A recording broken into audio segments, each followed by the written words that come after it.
జనసేన అధినేత పవన్ కళ్యాణ్ పోలింగ్ కేంద్రానికి వచ్చి ఓటు హక్కును వినియోగించుకున్నారు.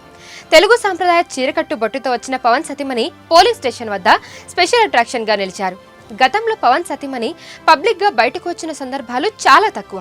పవన్ ఎన్నికల ప్రచారం, ఇతర కార్యక్రమాల్లోనూ ఆమె ఎక్కడా కనిపించలేదు. దీంతో ఆమెను చూసేందుకు పవన్ అభిమానులు, ఓటర్లు ఆసక్తి చూపారు. పవన్ దంపతులు వచ్చారన్న విషయం తెలుసుకున్న అభిమానులు పోలింగ్ కేంద్రం వద్దకు భారీగా తరలివచ్చారు. ఓ దశలో అభిమానులు పోలింగ్ కేంద్రంలోకి చొచ్చుకుని వెళ్లేందుకు యత్నించగా వారిని పోలీసులు అడ్డుకున్నారు. ఓటు వేసిన తర్వాత పవన్ కళ్యాణ్ కీలక వ్యాఖ్యలు చేశారు. ప్రతి ఒక్కరూ తమ ఓటు హక్కును వినియోగించుకోవాలని పిలుపునిచ్చారు. అన్ని పార్టీలు ఎన్నికలు ప్రశాంతంగా జరిగేందుకు సహకరించాలని కోరారు. పోలింగ్ కేంద్రాల వద్ద గుంపులుగా ఉండొద్దని అభిమానులను సూచించారు పవన్ కళ్యాణ్. గత క్రిస్మస్ సమయంలో అనాథాశ్రమంలో పిల్లలతో కలిసి వేడుకలు జరుపుకుని వార్తల్లో నిలిచారు అన్నా లెజెనోవా. ఇందుకు సంబంధించిన ఫోటోలు బయటకు రావడంతో పవన్ కళ్యాణ్ ఫ్యాన్స్ ఖుషి అయ్యారు. తాము అభిమాన హీరోలాగానే ఆయన సతీమణికి సైతం సేవాగుణం ఉందంటూ సోషల్ మీడియాలో సంతోషం వ్యక్తం చేశారు. దీంతో ఆ ఫోటోలు వైరల్ అయ్యాయి.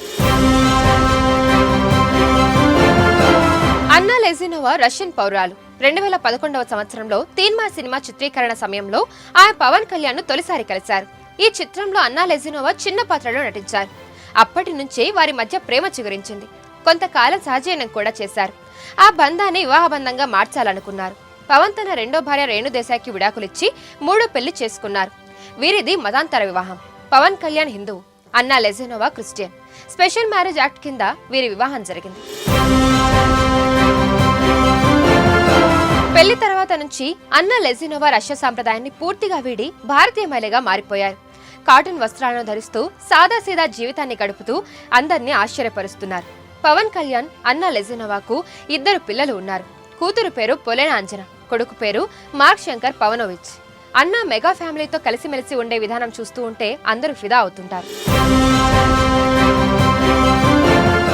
మరిన్ని వీడియోస్ కోసం ఛానల్ ని సబ్స్క్రైబ్ చేయండి. లేటెస్ట్ అప్డేట్స్ కోసం వాట్సాప్ ఛానల్ ని ఫాలో చేయండి. అండ్ లింక్ డిస్క్రిప్షన్ లో ఉంది.